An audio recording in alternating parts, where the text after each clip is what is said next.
And I spoke to civil servants and ministers at the time, basically, and they said, we are throwing all the stops at this. We'll take it wherever we can get it. And indeed, there were lots of criticisms from Labour MPs at the time. I remember speaking to them as well, phoning me up and going, I'm trying to talk to a minister. I can arrange, 10,000 gowns with this factory in my constituency. I can arrange 50,000 pairs of 50,000 masks for this factory in my constituency. I can't get through. And I do kind of think you can't quite have it both ways. Either the government wasn't responsive enough at the time, or it should have been even more responsive, or the rules were too lax. I don't think you can kind of have both, which I think some of the critics have. That said, I do think that the element of the Mone interview I found most astounding, and this talks to your previous point, John, about standards in public life, was that moment that she said to Laura Kuenssberg, "Oh, Laura, all we did was just lie to journalists. It's not a crime. You are a member of the House of Lords.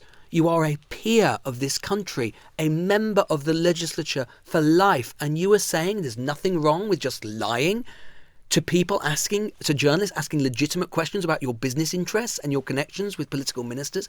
What? The very fact that she and he sat there with a straight face and felt able to say that, I think spoke to something that is completely rotten in our politics." The Newsagents. This is a Global Player original podcast.